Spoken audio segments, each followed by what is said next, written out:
सोचिए, अगर वोट देने की ताकत के साथ साथ अपने चुने हुए नेता को काम पसंद ना आने पर कार्यकाल पूरा होने से पहले ही हटाने की ताकत भी मिल जाए।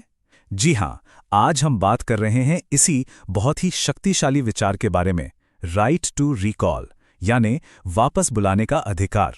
तो सीधा सवाल ये है, और ये हमारे लोकतंत्र की जवाबदेही से जुड़ा एक बहुत बड़ा सवाल है कि क्या हम मतलब नागरिक अपने किसी सांसद को उनके 5 साल पूरे होने से पहले ही पद से हटा सकते हैं। और देखिए, ये सिर्फ कोई किताबी बहस नहीं है, ये एक बिल्कुल ताज़ा जिंदा मुद्दा है। अभी हाल ही में राज्यसभा सांसद राघव चड्ढा ने 0R के दौरान संसद में ये सवाल उठाया, और बस इसके बाद से राइट टू रिकॉल पर चर्चा फिर से गर्म हो गई है।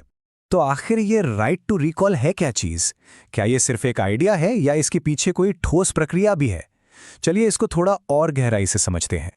बहुत ही सीधे शब्दों में कहें तो राइट टू रिकॉल जनता के हाथ में एक ऐसा टूल है, एक ऐसा औजार है जिससे वो अपने चुने हुए नुमाइंदे को उनका कार्यकाल खत्म होने से पहले ही ऑफिस से हटा सकती है। मतलब काम नहीं तो कुर्सी नहीं। अब यहां से मामला और भी दिलचस्प हो जाता है, क्योंकि ये जो आइडिया है ना, ये लोकतंत्र के दो बहुत जरूरी सिद्धांतों को आमने सामने खड़ा कर देता है। एक तरफ है जनता का सशक्तिकरण और दूसरी तरफ है राजनीतिक स्थिरता। तो चलिए इस बहस के दोनों पहलुओं पर नजर डालते हैं। एक तरफ यह अधिकार जनता को कितनी ताकत देता है और दूसरी तरफ इससे देश में अस्थिरता आने का कितना बड़ा खतरा है। जो लोग इसके पक्ष में हैं, उनका कहना है कि ये नेताओं के लिए एक तरह का परफॉर्मेंस रिव्यू है। जैसे ऑफिस में होता है ना, वैसा ही। इससे नेता हमेशा जनता से जुड़े रहेंगे, उनकी जरूरतों को समझेंगे। और हां, यह भी माना जाता है कि इससे भ्रष्टाचार पर लगाम लगेगी और राजनीति थोड़ी और साफ सुथरी होगी। लेकिन सिक्के का दूसरा पहलू भी है। जो लोग इसके खिलाफ हैं, उनकी चिंता भी जायज है। उन्हें डर है कि इसका गलत इस्तेमाल हो सकता है। मतलब हारी हुई पार्टी जीतने वाले को काम ही नहीं करने देगी, बार बार रिकॉल की कोशिश करेगी।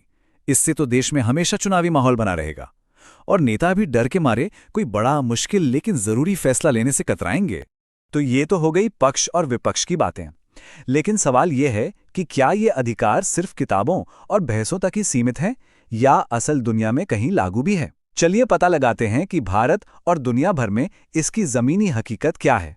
देखिए, सबसे पहले तो ये बात साफ कर लेते हैं, भारत में राष्ट्रीय स्तर पर यानी सांसदों के लिए या राज्य स्तर पर यानी विधायकों के लिए राइट टू रिकॉल का कोई प्रावधान नहीं है। ये अधिकार मौजूद नहीं है।